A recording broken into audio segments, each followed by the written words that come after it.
Care where you're going in IT. If you know networking, that's going to make you better. It's going to make you awesome. So don't skip this. Honestly, it's kind of a superpower. So just learn it. Now for networking certifications, there are two options I recommend: the CompTIA Network Plus or the Cisco CCNA. Now really you can't go wrong with either. But let me give you a bit of info on both and help you make that decision. If you go with CompTIA, which might be kind of cool to collect all three of these, kind of like Pokemon cards. If you go with CompTIA, it's going to be vendor neutral, meaning they don't focus on any one vendor like the Cisco CCNA might. Obviously they focus more on Cisco. With that certification, you are going to learn networking. You're going to learn a ton of stuff, and it will look pretty good on your resume. But, and you may have guessed from my sweater, I am partial to Cisco. The CCNA, as far as the networking certifications go, is the gold standard. Where this one differs from the Network Plus is that it's going to focus mainly on, solely on using Cisco stuff, which really isn't a bad thing. No. Cisco has led the networking industry, so if you learn Cisco, which is what you'll be doing with the certification, you're not only going to learn, like, what's a network, you're going to learn how to configure one. You're going to learn how to make one work, which sounds awesome, right? But if you learn Cisco, you can pretty much jump to any other vendor with relative ease because, let's be honest, everyone copied Cisco anyway. Now, the other reason this is the gold standard is because, dude, putting a CCNA on your resume is crazy valuable. If you have it on there, people just like you. You're going to get hired more often. In my opinion, it does hold more weight than the Network Plus because it shows that not only do you understand networking concepts, but if you had to, you could get in there and configure a few things. You've got that practical knowledge. So really, whatever you go with is up to you. But my personal recommendation, if you really want to learn networking inside and out, go CCNA. Now, as far as cost, the CCNA actually wins out. The CCNA exam will cost you $300. No. Whereas the Network Plus costs $359. Sorry, $358. Over there. But I will say, I think the CCNA will be a more difficult exam. Now, again, for either of these, you can check out IT Pro TV for training. They have fantastic courses on both of these. Or you can check out my free CCNA course, which is totally not finished yet. But if you want to watch it on YouTube, the first like 6 or 7 episodes, I think it's pretty fun. Beyond that, if you still need free options, my good friend Jeremy at Jeremy's IT Labs, is it Labs or Lab Jeremy? I don't know. He has an entire CCNA course for free on YouTube, which is insane. Check it out. Like, I'll have a link below. You gotta check it out. So let me put that little disclaimer as I'm going through this list. All this stuff, all this knowledge, you could gain for free. Now, yeah, if you paid for something, you're gonna have a better time. More structured, higher quality learning is always a better time. But any one of these courses, you can find the information for them online for free. You can learn all this stuff without spending a cent. Part 4, Linux. Everyone needs to learn Linux. I've made videos about it. I made a course about it. Linux is what you need to know in IT.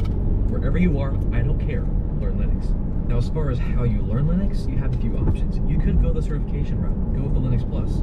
I got that certification. It was a really fun exam. I learned a ton. But honestly, you could probably skip getting this certification. Don't get me wrong. It'll look great on your resume. It will. But it isn't one of those certifications like the Network Plus, CCNA, A+, Security Plus, that's going to like really make your resume be sold to your recruiter. Hey. This one is more about the knowledge.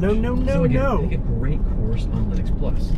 You actually may not need to go as far as that because it goes pretty deep in the weeds on how to actually manage and administer Linux servers. You could probably get by right now as you're going through and getting started in your IT career with just like a Linux getting started course. I've got a playlist here on YouTube, my Linux for Hackers course, which is really just Linux for everyone. But really the point of part 4 is to not become like a Linux boss, genius, expert, god. It's not that. It's to get your feet wet with Linux, to like learn enough to be dangerous so you can move on and do some things. Because, I'm not kidding when I say literally everything in IT requires it. Networking, coding, obviously, cloud, and yes, hacking. If you don't know a bit of Linux, you're going to have a bad time. You're going to struggle. Part 5, coding. The best thing you can do for yourself is pick up a programming language and start to play with it, start to learn it. For starting out, I would recommend Python or Golang. I think Python will be a bit easier to get started, but Golang is the new, faster up-and-comer. Now, honestly, I don't like where I put coding on this roadmap. I put it at 5 because you'll probably have a better time with coding once you know all of this other stuff, but really, coding should be way up here. But you're like, wait, what, Chuck? I should start coding like right now? Yeah, right now. Coding is one of those things that you're going to use throughout your entire IT journey, and the more you know, the better you are. So my recommendation is just at some point early in your journey, it could be right now, just start to become familiar with some sort of coding language. I would recommend Python. Just start playing with it. You really don't need any prerequisite knowledge to start playing with Python. and you will not believe the amount of free resources you can find. In fact, I've got a Python course right here on YouTube. It's not complete, but you can cut your teeth on that and you'll get pretty far in the basics. So I know it's kind of vague on like, when do you learn Python? So here's what I would do if I could start over. If we're going with like kind of the road trip analogy, I'm gonna do a little car. I would start with A+ and just, you know, start going. But whenever you gotta stop and use the bathroom, do a little bit of Python. Just take a little break. So practically what that might look like is maybe 1 to 2 days a week, you spend some time with Python. Just learn a little bit.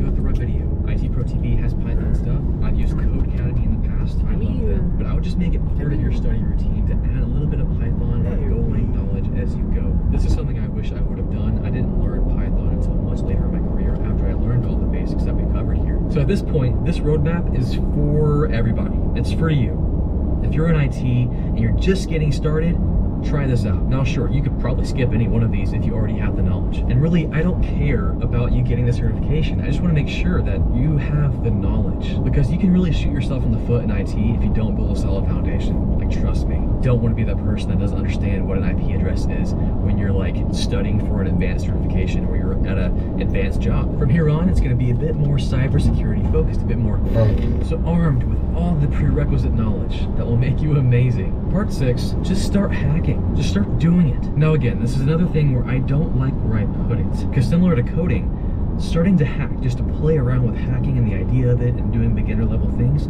should start pretty early in your journey. Now I'll put it at part 6 because all that knowledge you'll gain, Linux, networking, basic IT stuff, programming, will help you really be a boss at these CTF things. Now if you don't know what a CTF is, it stands for capture the flag, but it's basically a chance for you to practice hacking on real targets, real vulnerable targets. Like, no joke, like you learn how to hack something and then you get to hack that thing, but it's challenging. So similar to coding, I would get into your car, as you're going down our little roadmap, our path here, whenever you gotta take a bathroom break, get a snack or whatever, take a few days out of the week and try a few CTFs. Most of them are amazing and free. Like we have Pico CTF, try Hack Me, we have Hack the Box. They have really easy stuff that's very approachable for anyone, and they have stuff that's crazy hard. But these are amazing for 2 reasons as you're learning to hack. Early on, it'll show you what hacking's actually like. It'll give you a taste to see if you even like it, because it is a different thing. It sounds cool, but you may not even like it, and that's fine. And number 2, it's gonna show you how valuable the skills that you're learning, like through A+, Security+, Network+, all that stuff, it's gonna show you how valuable those skills are when you're talking about hacking, because you're gonna need every one of those things as you're going through all the CTF stuff. It's gonna make it very clear where the holes are, where the gaps are in your knowledge. And it will encourage you to go back to the basics and to really lay that foundation, to really get that stuff. You gotta get it. Now, if you do find out that you love hacking, like it's just the best thing ever, and you wanna continue into cybersecurity, now we're talking about some more official knowledge, a certification that can help you actually land a job doing hacking things. So part 7, hacking certifications. There are 2 that I recommend you starting with. You don't have to do both. One or the other will be fine. And that's the CompTIA Pentest Plus or the EJPT from I&E. Now, as far as knowledge and what they test you, I believe it's pretty much the same thing. They're going to have their differences, but their goal is the same. They want you to become a junior penetration tester, meaning you're brand new. Now, I know probably at this point you're like, wait, hold on, Chuck. I've gained all this knowledge, A+, Security+, Network+, CCNA, Linux, and Python, and I'm still going to be a junior at this role? Yeah, because hacking is an advanced thing. Hacking is a combination of all the foundational skills you'll learn over a career or over a study plan. Now, which one you choose is totally up to you. Now, CompTIA Pentest Plus. This one's cool because, I mean, it's CompTIA. At this point, you probably already are familiar with them, right? And finding training for the Pentest Plus will be a bit easier. For example, IT Pro TV has an entire course on Pentest Plus. Again, check it out, link below. And even try Hack Me, one of the CTF things you can use to learn hacking. They have an entire lab pack for Pentest Plus. The downside with Pentest Plus is the cost. It's going to cost you about $392 for the exam badge. Not cheap by any means, but it's going to look pretty good on your resume and help you take that next step to junior penetration tester. But don't get me wrong, EJPT, it'll do the same thing. And it's actually cheaper. EJPT will cost you $249. The only downside is that the official training for the EJPT is through I&E only. I&E is another training provider. They actually recently acquired eLearning Security, which is the one who created the EJPT, so now I&E owns the EJPT. But the official training curriculum is all through I&E. From what I understand, there's really no other place to find the training to go along with EJPT's curriculum. So that's where we stand right now. So either of these would be fantastic if you're trying to get that first job in hacking. And then from there, I think you're ready. Ready for part 8. Part 8 is the OSCP. And actually, I'm calling this part Stop Here. I'll explain why here in a second. The OSCP is hard. It's gonna kick your butt. And when you actually complete it, it'll be probably the first time you feel like a real hacker. Maybe, I don't know. I haven't done it yet. No, I wouldn't attempt the OSCP until you've tried the Pen Test Plus or EJPT, because it gives you a similar feel for it. But once you're ready, go for the OSCP, but stop there. Now the OSCP, which is the Offensive Security Certified Professional, it tells the world that you know a thing or two about hacking. Now it doesn't say you're an expert. Many people will say that this certification is just the beginning of your hacking journey. It may not feel like it because you spent a long time getting there, but it is. And once you're here, I would stop. I wouldn't try to get any more fancy certifications unless you absolutely need them. But at this point, you have enough knowledge to be successful in most roles. And getting any more certifications won't really do you any favors, because after this, it's all about getting experience. Your skills will build not through certifications, but through on-the-job experience, which is the gold standard. Now here, this is the path that I would follow if I had to start over. But I know, this path isn't for everyone. And keep in mind, the point of this path is to get you a job. And it doesn't matter where on the path you get that job, as long as you get it. And that job might actually change how you follow this path. Because ideally, you start studying for the A+. Like let's say you're just starting in IT, you want to be a hacker, which I know is really cool. So you start with this. You start studying for A+. At the same time, you're starting to study a bit of coding. Maybe doing a little Pico CTF to see what hacking is like. And midway through your A+ journey, because you're applying for jobs and your resume looks awesome and you're doing projects that show people that you're learning, bam, you land a job on a help desk. You want to get to that point as fast as possible, and it doesn't matter how many certifications you have. You can have nothing. Start applying right now. You could have coffee knowledge, which is powerful, but all you know how to do is froth the latte or whatever. That's okay. That will be enough knowledge to land you a job. Most help desk jobs just want you to know how to talk to people, and they know you can learn the rest. So this path is designed to get you a job, and the sooner you can start gathering experience, getting XP, the better, because that stuff, that's gold. All these certifications pale in comparison to real world experience. Now yes, as you get that first technical support job, whatever it is, you'll probably want to level up with Security Plus to show your employers that you're learning and wanting to grow. You might want to get your CCNA so you can jump into a networking role. The point of this path is not... By now, most of you already know what happened to Tyree Nichols. Maybe you've seen the body camera footage. Now, of course, you're going to get from the corporate press, from the leftist media, from activist groups, this sob story about an innocent man who was mercilessly beaten to death. And that story's mostly true. Mostly true. I say mostly because if you watch the body camera footage, you can certainly see 5 police officers, all of whom are black, mercilessly beating another black man to death. He died a couple of days later. The reason I say mostly is because I'm not here to whitewash anything or to tell you about the world of Skittles and Rainbows or of the dark evils of the police. I'm here to tell you about the reality of the nuance, and that is Tyree Nichols resisted arrest. The police then went nuts and went overboard, and of course they should be criminally charged. At least from what I understand in the video so far, I can't, after watching everything, make any argument you want, like with George Floyd kicking and saying put me on the ground, and then that's a complicated question. Tyree Nichols, they pull him out of the car yelling at him. They say get on the ground, and he resists. They finally get him on the ground. He's like not actively resisting. Well, he's not aggressively resisting. He's resisting. He's like, I'm on the ground. They're like, lay down. He's like, I'm laying down. He's on his shoulder. Get your stomach. He's like, oh, I'm on the ground. It's like, no, dude, lay down. Hands behind your back. I don't know exactly why they pulled this man over. And in the video, he gets up and he runs. He fights with the cops. He runs for it. They chase after him, knock him to the ground. He continues resisting. They pepper spray him. He continues resisting.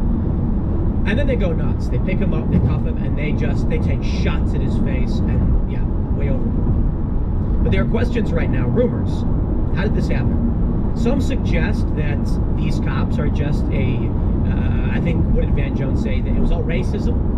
It's all racism, their perception of all that stuff. And internalized white supremacy, whatever they want to call it, it's a cop-out. Just blame your stupid ideological enemies, I suppose. No. Some say that these cops are the story from the post-millennium. Memphis PD dramatically lowered standards before hiring officers charged in Tyree Nichols' death. And right now, there's a viral rumor that these officers were members of a well-known gang, the Vice Lords. We know all about the Vice Lords growing up in Chicago. You've heard me say I grew up in Chicago 800,000 times at this point. But we're familiar. I've never had any crossings with any of these gang members. Where we were, it was the Popes, Latin Kings, and there were a bunch of others, these gangs used like Catholic names for some reason. The disciples, the apostles, the choir boys. I'm kidding, there's no choir boys. That was a joke my friend did. But some people think, because of this viral tweet, that they may have been members of a gang. I've not seen any evidence to say that's true. But it does bring up an interesting question, because the theory is this, I should say the hypothesis. When the city starts firing people, when Black Lives Matter basically comes out, they protest, they say defund the police, you know what makes a lot of sense? Is these gang members would be like, yo, go join the police. They'll let you in, we can get away with anything. And that's what people believe. I do not know that's true. I don't know if there's any actual evidence to support that other than a tweet saying we heard a rumor. Then it may just be that, a rumor. And there may be members of the Vice Lord gang being like, don't put that on us. We had nothing to do with what these guys did.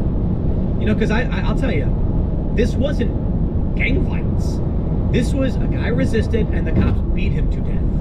Like, I don't, people want it to be like it was a gang thing. And I'm like, you watch the body camera footage and I don't know that makes sense. Like, the idea is that rival gangs are attacking other gang members, or that the cops are in the gang, so they're using the badge to go after their enemies. I mean, that's a really great story. I've not seen any evidence so far to back it up. And based on the body camera footage, I don't think that's why they beat Tyre Nichols to death.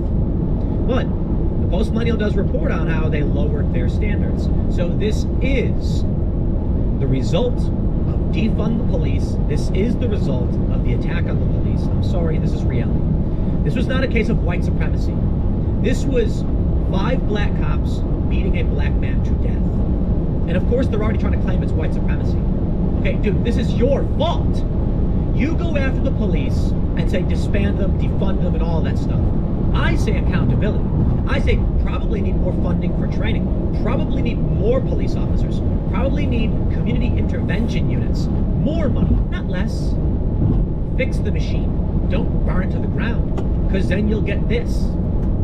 But they caused the problem, then they complain, we were right the whole time. No, dude, we hired these cops because you called this out. Now look where we are. Post-Millennial reports, at least 2 of the 5 Memphis, Tennessee officers charged with the murder of Tyre Nichols were hired by the department after they dramatically loosened the requirements due to low application rates. According to an NBC News report, Darius Bean, Demetrius Haley, Emmett Martin III, Desmond Mills Jr., and Justin Smith all had been Memphis Police Department officers for just a few years when the fatal beating of the 29-year-old father occurred on January 7th.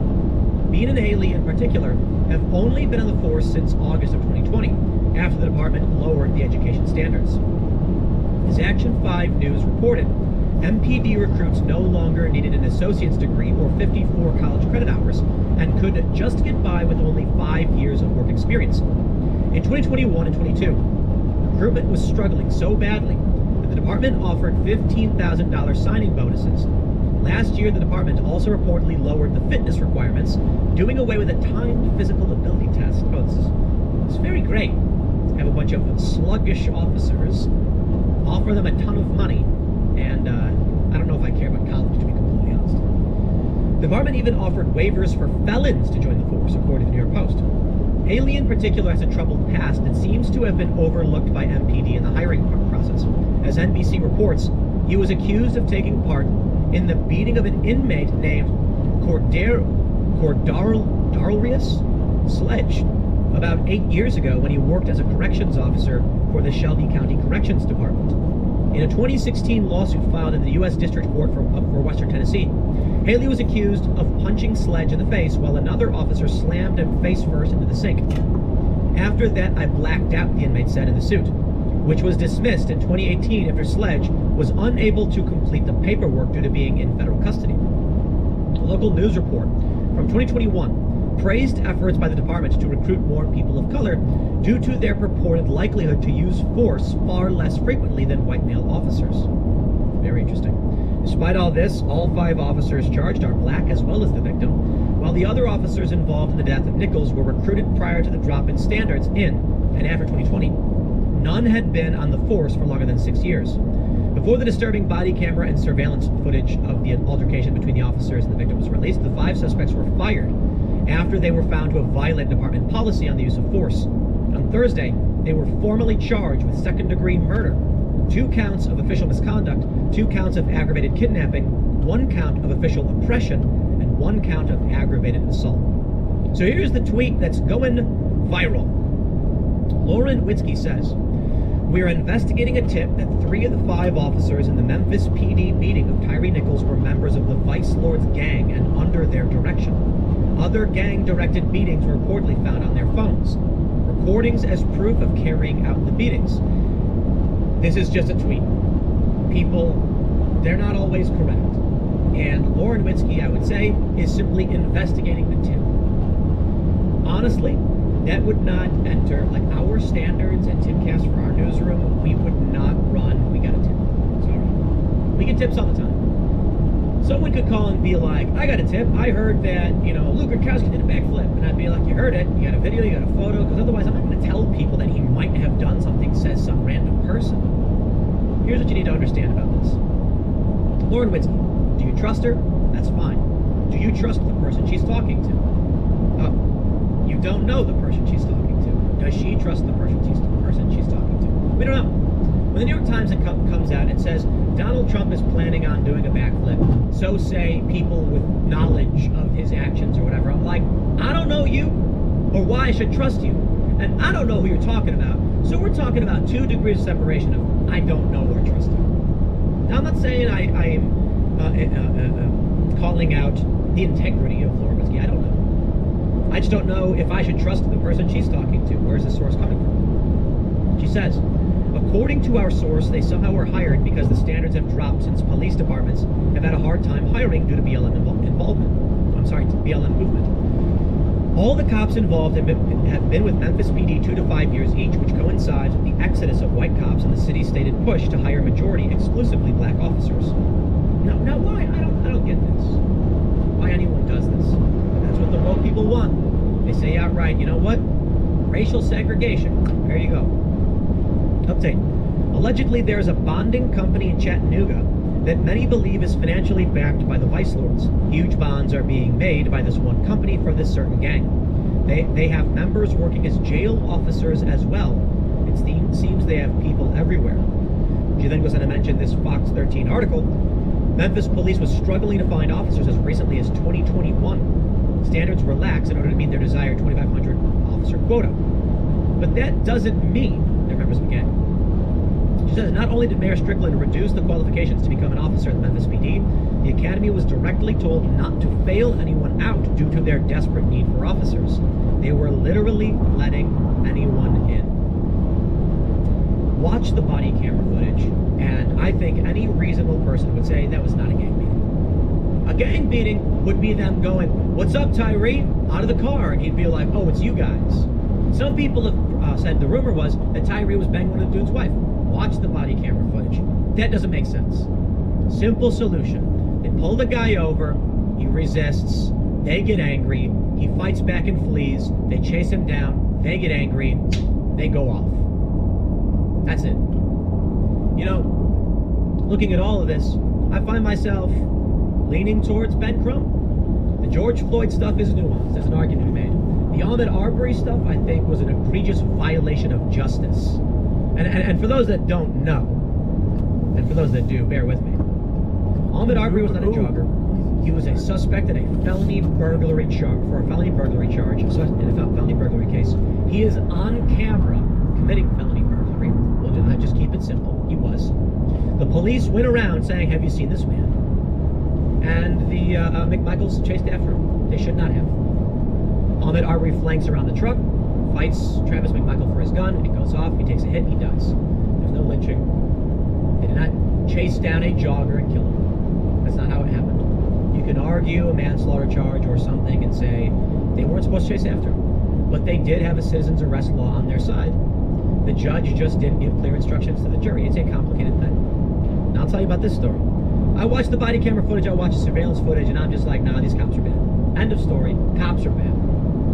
Spike Cohen, he says, the 5 cops who murdered Tyre Nichols are rumored to be part of a powerful nationwide gang network that uses violence to enforce